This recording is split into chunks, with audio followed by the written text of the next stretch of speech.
찬송가 488장 같이 부르겠습니다. 찬송가 488장 같이 부르겠습니다.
나는 전능하신 아버지 하나님 천지의 창조주를 믿습니다. 나는 그의 유일하신 아들 우리 주 예수 그리스도를 믿습니다. 그는 성령으로 잉태되어 동정녀 마리아에게서 나시고 본디오 빌라도에게 고난을 받아 십자가에 못 박혀 죽으시고 장사된 지 사흘 만에 죽은 자 가운데서 다시 살아나셨으며 하늘에 오르시어 전능하신 아버지 하나님 우편 앉아 계시다가 거기로부터 살아있는 자와 죽은 자를 심판하러 오십니다. 나는 성령을 믿으며 거룩한 공교회와 성도의 교제와 죄를 용서받는 것과 몸의 부활과 영생을 믿습니다. 아멘. 하나님 말씀은 창세기 25장입니다.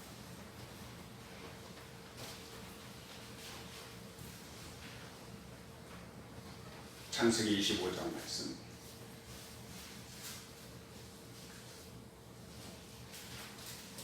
같이 읽겠습니다. 아브라함이 후처를 맞이하였으니 그의 이름은 구두라라. 그가 시므란과 육산과 무단과 미디안과 이스박과 수아를 낳았고 육산은 스바와 드단을 낳았으며 드단의 자손은 아수르 족속과 루드시 족속과 루미 족속이며 미디안의 아들은 에바와 에벨과 한옥과 아비다와 엘다함이 다 그두라의 자손이었더라. 아브라함이 이삭에게 자기의 모든 소유를 주었고 자기 서자들에게도 재산을 주어 자기 생전에 그들로 하여금 자기 아들 이삭을 떠나 동방 곧 동쪽 방으로 가게 하였더라. 아브라함의 향년이 175세라. 그의 나이가 늙어서 기운이 다하여 죽어 자기 열조에게로 돌아가매 그의 아들들인 이삭과 이스마엘이 그를 마므레아 헷 족속 소알의 아들 에브론의 밭에 있는 막벨라굴에 장사하였으니 이것은 아브라함의 헷 족속에게서 산 밭이라. 아브라함과 그의 아내 사라가 거기 장사되니라. 아브라함이 죽은 후에 하나님이 그의 아들 이삭에게 복을 주셨고 이삭은 보엘라 헤로의 근처에 거주하였더라. 사라의 여종 애굽인 하갈이 아브라함에게 낳은 아들 이스마엘의 족보는 이러하고 이스마엘의 아들들의 이름은 그 이름과 그 세대대로 이와 같으니라. 이스마엘의 장자는 느바요시요 그 나욕은 게달과 아프엘과 미산과 미스마와 두마와 마사와 하닥과 데마와 여들과 나비스와 게드마니 이들은 이스마엘의 아들들이요 그 촌과 부락대로 된 이름이며 그 족속대로는 12 지도자들이었더라. 이스마엘은 향년이 137세여 기운이 다하여 죽어 자기 백성에게로 돌아갔고 그 자손들은 하일라에서부터 아수르로 통하는 애굽 앞 술까지 이르러 그 모든 형제의 맞은편에 거주하였더라. 아브라함의 아들 이삭의 족보는 이러하니라. 아브라함이 이삭을 낳았고 이삭은 40세에 리브가를 맞이하여 아내를 삼았으니 리브가는 바단 아람의 아람 족속 중 부드엘의 딸이요 아람 족속 중 라반의 누이였더라. 이삭이 그의 아내가 임신하지 못하므로 그를 위하여 여호와께 간구하매 여호와께서 그의 간구를 들으셨으므로 그의 아내 리브가가 임신하였더니 그 아들들이 그의 태숙에서 서로 싸우는지라. 그가 이르되 이럴 경우에는 내가 어찌할꼬 하고 가서 여호와께 묻자온대 여호와께서는 그에게 이르시되 두 국민이 네 태중에 있구나. 두 민족이 네 복중에서부터 나누이리라. 이 족속이 저 족속보다 강하겠고 큰 자가 어린 자를 섬기리라 하셨더라. 그 해산한 기한이 찬즉 태에 쌍둥이가 있었는데 먼저 나온 자는 붉고 전신이 토록 같아서 이름을 에서라 하였고 후에 나온 아우는 손으로 에서의 발꿈치를 잡았으므로 그 이름을 야곱이라 하였으며 리브가가 그들을 낳을 때에 이삭이 60세였더라. 그 아이들이 장성함에 에서는 익숙한 사냥꾼이었으므로 들 사람이 되고 야곱은 조용한 사람이었으므로 장막에 거주하니 이삭은 에서가 사냥한 고기를 좋아하므로 그를 사랑하고 리브가는 야곱을 사랑하였더라. 야곱이 죽을 수 없더니 에서가 들에서 돌아와서 심히 피곤하여 야곱에게 이르되 내가 피곤하니 그 붉은 것을 내가 먹게 하라 한지라. 그러므로 에서의 별명은 에돔이더라. 야곱이 이르되 형의 장자의 명분을 오늘 내게 팔라. 에서가 이르되 내가 죽게 되었으니 이 장자의 명분이 내게 무엇이 유익하리요. 야곱이 이르되 오늘 내게 맹세하라. 에서가 맹세하고 장자의 명분을 야곱에게 판지라. 야곱이 떡과 팥죽을 에서에게 주매 에서가 먹으며 마시고 일어나 갔으니 에서가 장자의 명분을 가볍게 여김이었더라. 아멘. 8월도 여러분들과 함께 월삭 새벽 예배를 시작하면서 하나님 앞에 영광을 돌릴 수 있어 매우 기쁘고 감사합니다. 8월에도 기쁨과 행복이 넘치는 좋은 날들로 만들어 가시기를 바랍니다. 어떻게 우리가 날마다 기쁨과 행복이 넘치는 좋은 날로 살아갈 수 있을까? 모세는 하나님께서 사명을 맡겨 주실 때에 내가 누구이온데 바로에게 나가며 이스라엘 백성을 건져내릴까 말합니다. 내가 누구이건데. 모세 스스로가 자기 자신을 볼 때에도 참 실망스럽고 형편없죠. 내가 누구이온데. 더욱이 모세는 또 이스라엘 백성도 그러한 자신을 잘 알고 있다는 거예요. 아무도 나를 믿지 않고 따라주지 않을 것이라는 거죠. 왜? 이스라엘 백성들이 모세를 볼 때에도 초라하게 그지없고 아무것도 가진 것 없고 쓸모없는 시골 늙은이란 말이에요.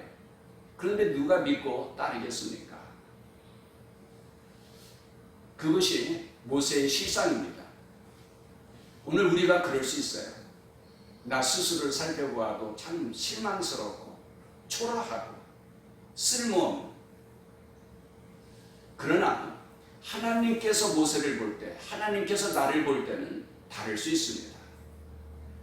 하나님은 모세를 볼 때 뭐라고 말씀하세요? 이 땅 위에 모세와 같이 온유한 자가 없다는 거예요.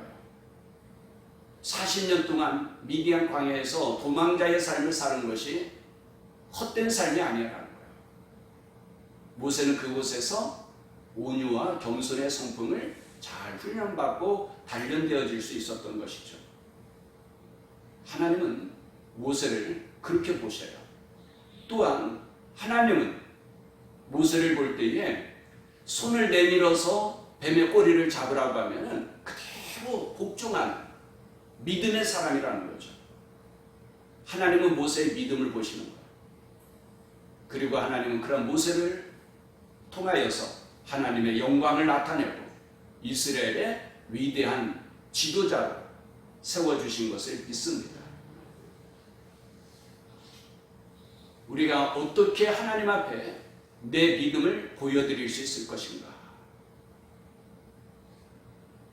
하나님은 믿음을 기쁘게 여기십니다. 믿음이 없이는 하나님을 기쁘시게 할 수 없다고 했습니다. 내가 하나님 앞에 믿음만 보여드릴 수 있다면 얼마든지 하나님의 영광을 나타내며 멋지고 훌륭한 인생을 살아갈 수 있을 줄로 믿습니다. 8월 한 달도 우리가 믿음으로 주님과 동행함으로 기쁨과 행복이 넘치는 날들이 될 수 있기를 바랍니다. 오늘은 창세기 25장 말씀을 읽었는데 또 족보 이야기예요. 근데 이제 여러분들 족보를 읽어도 그렇게 답답하고 지겨워하지 않을 수 있을 것입니다. 왜? 족보를 말씀하시는 것은 하나님의 구속사가 어느 족보를 통하여서 이어져 나가고 있는지 그것을 말씀해 주시는 거예요. 성경은 역사가 포함되어져 있기 때문에 역사 가운데서 하나님은 어떻게 하나님의 구속사를 이루어 가시는가 하는 거예요. 그러니까 족보를 꼬치꼬치 세밀하게 볼 필요 없어요. 가지치기 해야 될 부분은 아주 과감하게 가지치기 하십시오. 그리고 그 족보를 통하여서 하나님께서 말씀하시고자 하는 인물이 있어요. 그 인물만 잘 살펴보면 돼요. 그 인물을 통하여서 하나님은 우리에게 가르쳐 주시는 거거든요. 그러니까 족보를 통하여서는 그냥 보물찾기 하듯이 하면 돼요. 보물찾기 하듯이. 버려야 될 부분은 딱 버리고 그 가운데서 하나님께서 말씀하시는 인물이 있거든요. 족보를 통해서. 그 인물만 우리가 잘 살펴보면 돼요. 그런데 보물찾기 할 때 성경은 아주 쉽습니다. 아주 쉬워요. 공식이 있거든요. 뭐냐면은 가지치기 할 만한 쓸모없는 그런 족보들은요 미리 앞에다가 간단하게 쓰고 있어요. 그리고 하나님께서 정말 말씀하고 싶어하는 그 족보와 인물들은 뒤쪽에 계속 이어져 가는 거예요. 계속 창세기부터 요한계시록까지 계속 이어져 가고 있어요. 뒤쪽에서 찾으면 돼요. 아주 쉽습니다. 오늘도 앞부분에 이스마엘 족보는 그냥 가지치기 해버려요. 가지치기 해버려요. 하나님께서 말씀하시고자 하는 족보는 누구냐? 아브라함을 통하여서 이삭에게 이어지고 이삭을 통하여서 에서와 야곱으로 이어지게 되는 거거든요. 그 중에서도 이제 야곱에 대해서 말씀하시는 거예요. 오늘 말씀을 보면 11절에 아브라함이 죽은 후에 하나님의 그의 아들 이삭에게 복을 주셨고 그러는 거예요. 이삭에게 복을 주셨다는 거예요. 그러니까 하나님의 축복이 누구에게 이어져 가는가? 아브라함을 통하여서 이삭에게. 그러니까 그 다음에 나오는 이스마엘의 족보는 그냥 가지치기 해도 돼요. 그거 가지고 막 고민하고 끙끙 앓을 필요 없어요. 그건 그냥 건너뛰고 읽어도 별로 지장이 없어요. 그 다음에 이제 이삭의 족보가 나오죠. 19절에 보면은 아브라함의 아들 이삭의 족보는 이러하니라 그러면서 이어지는 거예요. 아브라함이 이삭을 낳았고 그러는 거예요. 그리고 그 이삭은 뭐예요? 아주 늦지막하게, 그러니까 결혼을 40살에 했는데 60살에 아이를 낳는 거예요. 아들을 낳는 거예요. 그러니까 20년 만에 아들을 낳는데 리브가가 임신을 하였는데 태중에서부터 이 두 아이가 서로 싸우는 거예요. 쌍둥이를 임신하게 된 거죠. 태중에서부터 막 싸우는 거예요. 그래 리브가가 하나님께 물어요. 하나님, 이럴 때 내가 어떻게 하면 좋습니까? 그럴 때 하나님께서 리브가에게 말씀을 하십니다. 뭐라고 말씀하시냐면은 네 태중에 두 민족이 있다는 거예요. 두 민족이 있는데 한 민족은 크고 강할 것이고 다른 민족은 작은 자가 큰 자가 어린 자를 섬기리라 그래요. 큰 자가 어린 자를 섬긴다는 거예요. 예정론에 대해서 잘못 이해하시는 분들이 있는데 하나님께서 미리 다 정해놓은 것이기 때문에 인간이 어떻게 자유롭게 선택하고 결정할 수 있는 것이 아니지 않는가 이렇게 보는 분들이 있어요. 근데 그건 예정론을 잘못 보는 거예요. 하나님은 영원하신 하나님이라는 것은 어떤 의미를 지니고 있느냐 하면은 하나님 앞에는 과거나 현재나 미래나 다 이것이 그냥 영원하신 하나님이시기 때문에 현재인 거예요. 그러니까 미래에 이루어질 일도, 예를 들어서 아브라함에게 400년 뒤에 이루어질 말씀하시잖아요. 또 창세기 3장 15절에서는 몇천 년 후에 이루어지게 될 것을 말씀하시는 메시아에 대해서, 그것이 몇천 년 이후에 이루어진다고 하더라도 하나님 앞에서는 현재인 거예요. 영원하신 하나님이시기 때문에. 그러면 오늘 말씀은 어떤 의미를 지니고 있는 거냐면은 왜 큰 자가 작은 자를 섬길 수밖에 없게 되고, 작은 자는 어떻게 그렇게 크고 강한 민족을 이룰 수 있게 되는가 하는 것을 말씀하시는 거거든요. 그걸 우리가 찾으면 되는 거예요. 왜 이렇게 되는가? 그래서 뒤에 이제 그런 내용이 나오는데, 야곱이 작은 자이잖아요. 장자가 아니에요. 그런데 야곱이 붉은 죽을 끓였다고 하니까 뭐 팥죽을 끓였겠죠. 맛있게 죽을 끓였는데, 그때 에서가 사냥하고 돌아왔는데 너무 배고픈 거예요. 너무 시장하고 배고픈데 그때 동생 야곱이 아주 맛있는 죽을 끓였단 말이에요. 그러니까 야곱은 때는 이때다, 기회는 바로 지금이다. 왜? 야곱은요 늘 장자가 못된 그 장자 축복권을 귀하게 여기면서 사모했거든요. 그래서 형 예서가 배고파가지고 팥죽을 달라고 할 때에 줬어. 대신 조건이 있어. 장자의 명분을 내게 파시오. 아니 이런 황당한 일이 있습니까? 장자의 명분이라는 것이 뭐 눈에 보이는 것도 아니고 손에 잡히는 것도 아니고 뭐 호적 등본에 올리는 것도 아니고 그런 게 아니에요. 그런데 동생이 장자의 명분을 팔라는 거예요. 배고픈데. 야, 내가 지금 죽게 되었으니, 32절에 보면 예서가 이르되 내가 죽게 되었으니 이 장자의 명분이 내게 무엇이 유익하리요? 그러면서 동생에게 팔았다는 거예요. 근데 여러분, 장자의 명분이라는 것이 비록 눈에 보이는 것은 아니지만, 손에 만져지는 것은 아니지만 하나님의 축복이 있는 거예요. 아주 소중하고 귀한 거예요.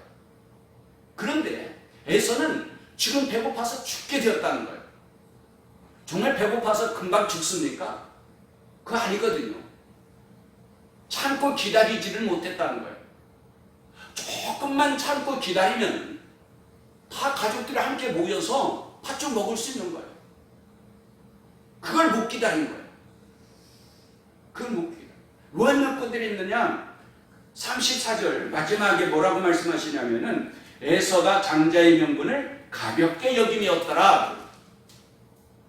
장자의 명분을 가볍게 여겼다는 거예요.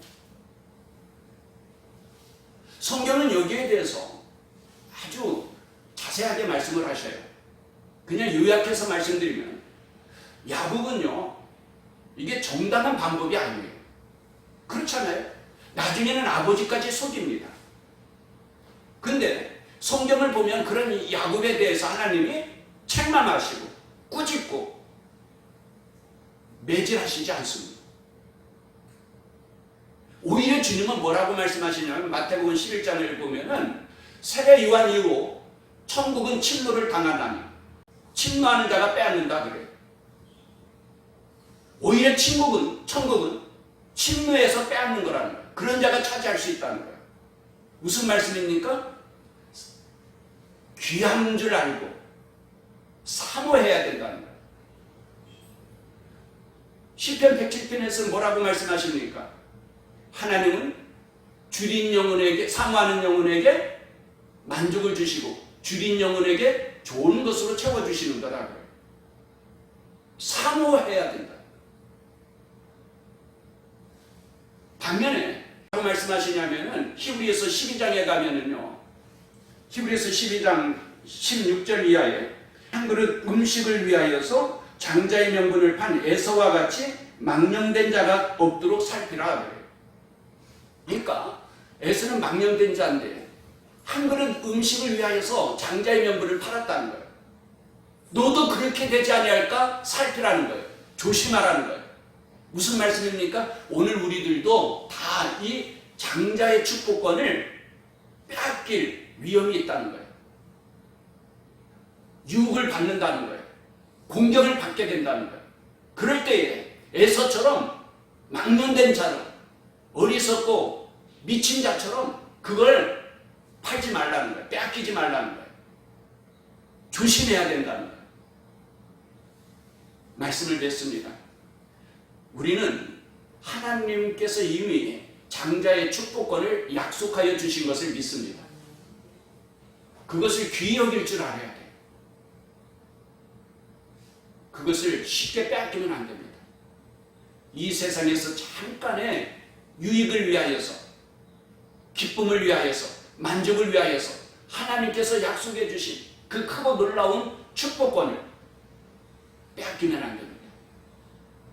8월 한 달 동안도 우리가 그러한 하나님의 은혜와 축복을 누리면서 기쁘고 행복한 삶을 누릴 수 있기를 바랍니다. 기도하겠습니다. 하나님 아버지, 우리에게 크고 놀라운 축복들을 약속하여 주셨는데 세상에서의 잠깐의 기쁨과 유익을 위하여서 에서와 같이 망령된 자로 빼앗기지 않게 하여 주옵시고, 날마다 천국의 소망 가운데서 기뻐하고 즐거워하며 하나님의 은혜와 축복을 사모하는 심령으로 살아갈 수 있게 하여 주옵소서. 예수님의 이름으로 기도합니다. 아멘. 하늘에 계신 우리 아버지, 아버지 이름을 거룩하게 하시며 아버지의 나라가 오게 하시며 아버지의 뜻이 하늘에서와 같이 땅에서도 이루어지게 하소서. 오늘 우리에게 일용할 양식을 주시고 우리가 우리에게 잘못한 사람을 용서해 준 것 같이 우리 죄를 용서하여 주시고 우리를 시험에 빠지지 않게 하시고 악에서 구하소서. 나라와 권능과 영광이 영원히 아버지의 것입니다. 아멘. 강란아, 엄마야. 내가 눈물을 보여서 미안하고 바쁜 를 보내고 있을 텐데 많이 도와줄게. 사랑한다.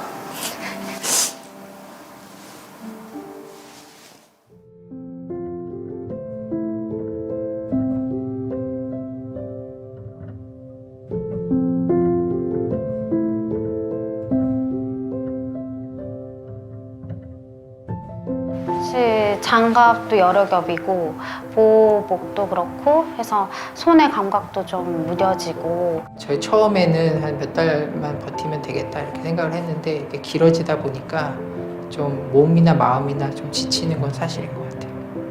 해야 되는 일이고 내 자리를 지켜야 되는 일이고 그렇게 생각을 하고 있기 때문에 힘들지 않다고 하면 거짓말이겠지만 그래도 뭐 해야 하기 때문에 그런 마음으로 일 열심히 하고 있습니다. 가족이 아닐까. 네네. 힘들더라도 집에 가면은 제 아내와 이제 저희 아이들이 저를 또 위로해주고 그러니까 그런 부분에 있어서 아직까지 버티고 있는 것 같아요. 이제 저랑 1살 차이 나는 남동생인데 항상 힘든 일이 있을 때마다 기댈 수 있고 그래서 동생 때문에 많이 버팁니다. 가족들한테는 이제 항상 좋은 말만 해줘야죠. 괜찮다고.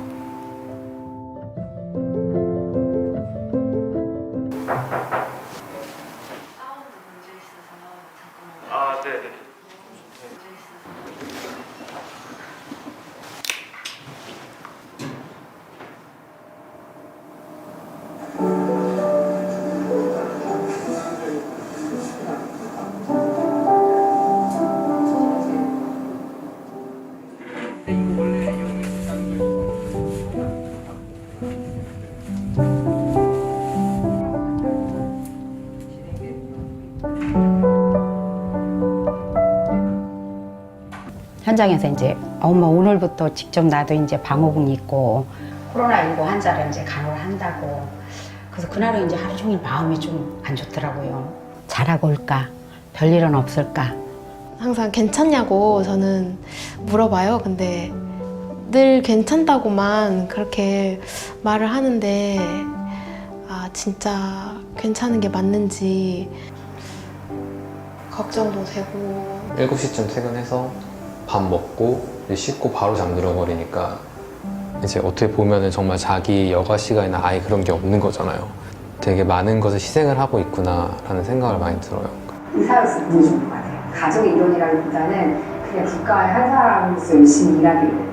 자랑스럽다. 그냥 누군가는 가야 되는 일이고 정말 그들에게 도움이 되는 사람이면 좋겠다. 금난아, 엄마야. 오늘 또 코로나19 때문에 많이 힘들지? 늘 씩씩하게 자기 업무를 잘 해내고 있는 금난이가 엄마는 자랑스럽고 굉장히 자긍심을 갖고 있거든. 누나가 선택한 일이니까 그래도 가족이니까 지원이랑 도움을 많이 해줄게. 많이 도와줄게. 이사가 누나는 진짜 너가 너무 보고 싶어. 이렇게 보고 싶다고 말하는 게 너한테 힘들게 하는 걸까봐 말을 해도 되나? 라고 생각도 했어.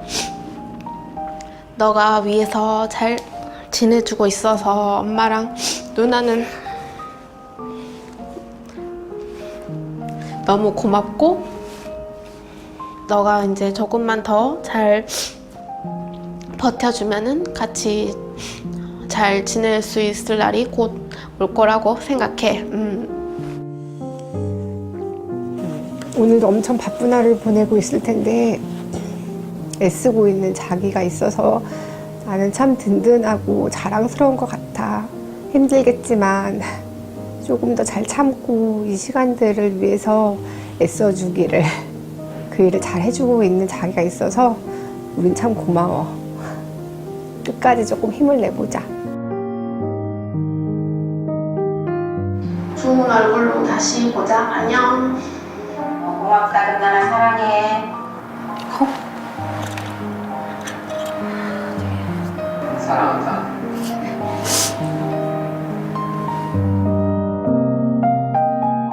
당신의 하루로 만들어진 대한민국의 일상.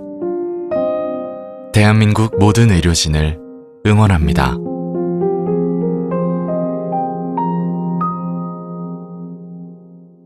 샬롬. 오늘은 역사와 진리로 읽는 성경 5째 시간입니다. 이번 코로나 사태로 인하여서 가장 큰 피해를 입은 동물은 무슨 동물인지 아시겠습니까? 소가 잔뜩 화가 나서 정세균 국무총리 비서실에 항의 전화를 했답니다. 왜 방역수칙을 잘 지키지 않는 돼지나 다른 동물들은 다 놔두고 우리들만 모임을 금지시키는 것입니까? 그러자 직원이 무슨 내용인지 자세히 설명을 해보라고 그랬더니 소가 대답했습니다. 왜 소그룹 모임만 금지시키는 것이요? 대형 교회는 대그룹도 있고 소그룹도 있지만 작은 교회는 다 모여도 소그룹인데 어떻게 하면 좋죠?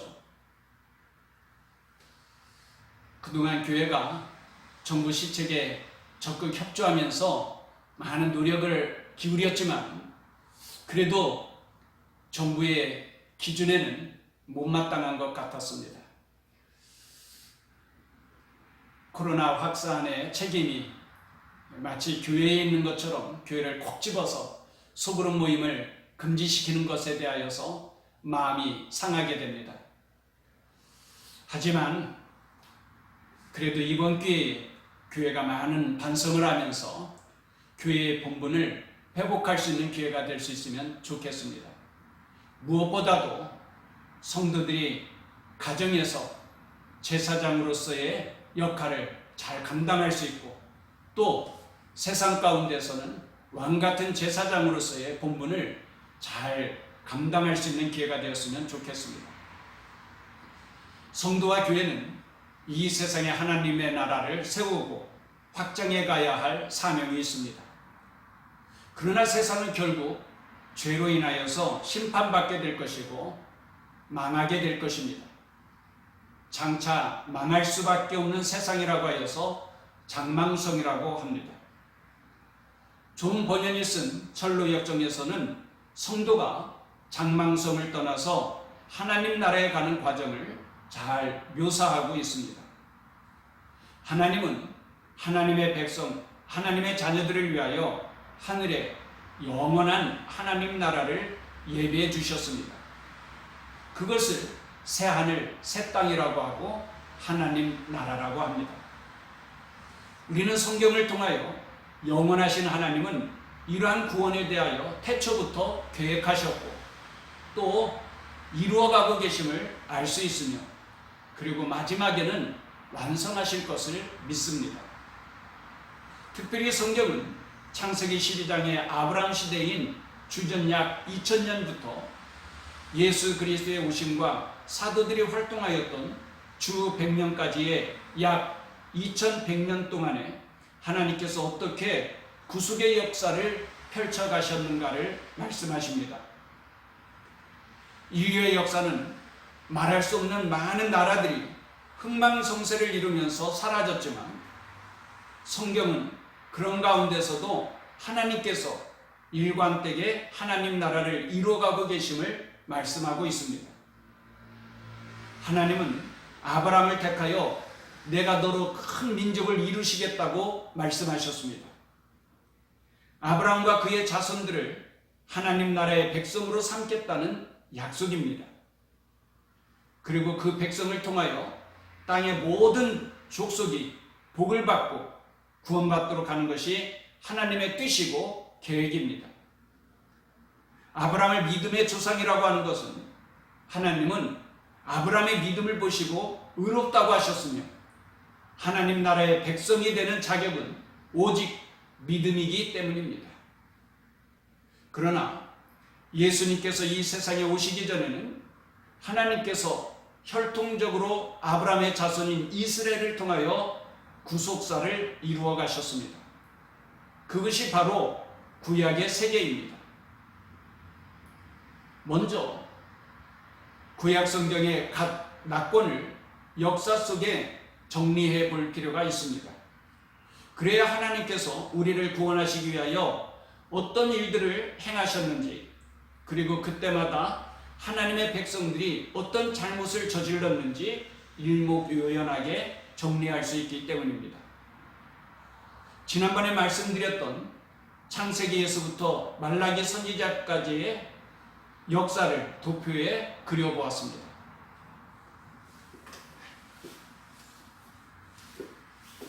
태초로부터 시작하여서 창세기로부터 요한계시록까지를 점으로 표시하였고 그리고 일정 기간이 지나게 될 때에 예수님께서 재림하시고 그러면 인류의 종말이 올 것입니다. 그리고 새 하늘 새 땅 하나님 나라가 영원토록 계속되게 되는 것이죠. 이 창세기부터 요한계시록까지가 성경의 내용인데 이것을 크게 확대하면 창세기 1장부터 11장까지가 아주 오랜 기간에 속하게 되고 창세기 12장은 BC 약 2000년 때인데 그때로부터 사도들이 활동하던 AD 100년까지를 아주 짧은 시간으로 나타내게 될 것입니다. 그러나 이것이 바로 성경의 주요 내용이기 때문에 이것을 또 크게 확대해서 그린다고 하면은 주전 2000년부터 AD 100년까지를 이렇게 그릴 수 있겠죠. 이것을 이해하기 쉽도록 하기 위해서 500년 단위로 끊었습니다. 주전 2000년, 주전 1500년, 주전 1000년, 주전 500년, 그리고 예수님께서 오신 AD 0년서부터 사도들이 활동하던 AD 100년까지를 이렇게 그릴 수 있겠죠. 여기에 이제 구약 성경의 목록을 정리해야 하는데 바로 아브라함은 주전 2000년대를 배경으로 살았던 분입니다. 그렇기 때문에 창세기를 주전 2000년에 이렇게 표시하였고요. 그리고 나서 이제 출애굽기, 창세기 출애굽기 그러는데 출애굽기는 야곱 때에 야곱의 가족들이 다 애굽으로 내려가게 됩니다. 그래서 크게 번성하여서 민족을 이루게 될 때에 이스라엘은 애굽의 노예 생활을 하게 되죠. 그런 가운데서 아브라함에게 약속한 대로 이스라엘 백성들을 다시 가나안 땅으로 인도하게 되는데 그때를 배경으로 한 것이 바로 출애굽기입니다. 애굽에서 나온 이야기인 것이죠. 그리고 민수기, 이제 민수기는 시내산을 출발하여서, 출애굽기는 시내산까지, 애굽에서 출발해서 시내산까지를 배경으로 하고 있다고 한다면, 민수기는 이제 시내산에서 또다시 출발하여서 여정이 시작되게 되는데, 민수기, 신명기, 그리고 여호수아 때에는 이제 가나안 땅으로 다시 들어가게 되죠. 그래서 여호수아, 그리고 가나안 땅에서의 역사가 사사시대 때로 이어지게 됩니다. 사사시대 때가 끝나면서 왕정시대가 되게 되는데, 사울 왕과 그리고 다윗, 솔로몬, 그렇게 왕정시대가 이루어지게 되는 것이 사무엘 상하, 열왕기 상하, 이렇게 됩니다. 그래 이제 솔로몬의 아들인 르호보암 때는 이스라엘이 우리나라처럼 남북으로 나뉘어지게 됩니다. 북이스라엘과 남쪽 유다로 나뉘어지게 되는데, 북이스라엘은 주전 722년에 아수르에 멸망하게 되고, 그 아수르는 오래가지 못하고 또 바벨론에 멸망하게 됩니다. 그때 바로 남유다도 주전 586년에 바벨론에 멸망하게 됩니다. 그로 인하여서 이제 하나님의 나라는 끝나는 것인가? 하나님 나라가 실패로 끝나게 되는 것인가? 그렇지 않다는 거예요. 바벨론으로 끌려가게 되었지만 하나님께서는 다시 그 이스라엘 백성들을, 유다 백성들을 예루살렘으로 인도하실 거라는 거예요. 그런 배경 속에서 쓰여지는 책이 바로 이제 에스라와 느헤미야입니다. 다른 책들을 밑에다가 기록을 했는데, 욥기는 아브라함과 마찬가지로 주전 2000년의 시대를 배경으로 하기 했기 때문에 창세기 아래다가 표시를 했고요. 출애굽기 아래다가 레위기를 쓴 것은, 레위기는 이제 출애굽기에 시내산에서 하나님께서 성막을 만들도록 합니다. 레위기의 내용은 그 성막 만들었으면 이제 하나님 앞에 예배를 드려야 되잖아요. 어떻게 예배 드려야 되는지, 또 성도들이 어떻게 거룩함을 지킬 수 있는지, 이런 내용들에 대해서, 제사장에 대해서, 예배자들에 대하여서, 이런 내용들에 대하여서 말씀하신 거기 때문에 출애굽기 아래다가 표시를 했고요. 룻기는 사사시대 때를 배경으로 하였기 때문에 바로 사사기 아래에다가 룻기를 썼고, 역대상하는 열왕기 상하와 같은 시대입니다. 그러나 그 내용이 이제 달라요. 마치 복음서의 공간복음과 또 요한복음이 서로 다르듯이 그런 조금 다른 면이 있습니다. 그게 역대상하는 열왕기 상하와 같은 시대적인 맥락 속에서 쓰여지기 때문에 그 아래다가 썼고요. 에스더서는 느헤미야 시대 때와 또 마찬가지예요. 그래서 에스더는 느헤미야 밑에다가 이렇게 기록을 했습니다. 그러면 이제 시편, 잠언, 전도서, 아가서, 이런 책들은 언제 기록되냐면은 시편의 대부분 내용은 다윗의 시이죠. 그리고 잠언이나 전도서, 아가서는 솔로몬이 대부분 많이 쓰게 됩니다. 그래서 바로 왕정시대에다가 시편, 잠언, 전도서, 아가서 이렇게 같이 읽으면은 그 시대적 배경을 우리가 알 수가 있는 거고요. 그러고 나면 이제 예언서가 남게 되는데, 17 예언서는 어느 시대에 속하게 되는가? 그러면은 바로 왕정시대 이후입니다. 이때는 이제 이스라엘이 곧 멸망할 수밖에 없는 때예요. 하나님께서 이제 심판하시고 그러면 멸망당하게 될 것인데, 그런 상황이기 때문에 하나님은 계속해서 예언자를 보내주시는 거예요. 경고도 하시고 위로도 해주시고. 그래서 이 예언서의 내용들은 대체로 보면은 하나님의 심판과 구원에 대한 말씀입니다. 그 시대적 배경은 이스라엘이 멸망할 수밖에 없는 그런 상황이죠. 그런 가운데서도 낙심하지 않고 절망하지 않아야 될 것은 하나님께서 다시 회복시켜 주시고 구원해 주실 것이라는 내용들입니다. 그래서 이 17 예언서는 다음 시간에 도표를 다시 그리면서 살펴보도록 그렇게 하겠습니다. 오늘도 주님과 동행하면서 기쁨과 행복이 넘치는 좋은 날이 되기를 바랍니다. 감사합니다.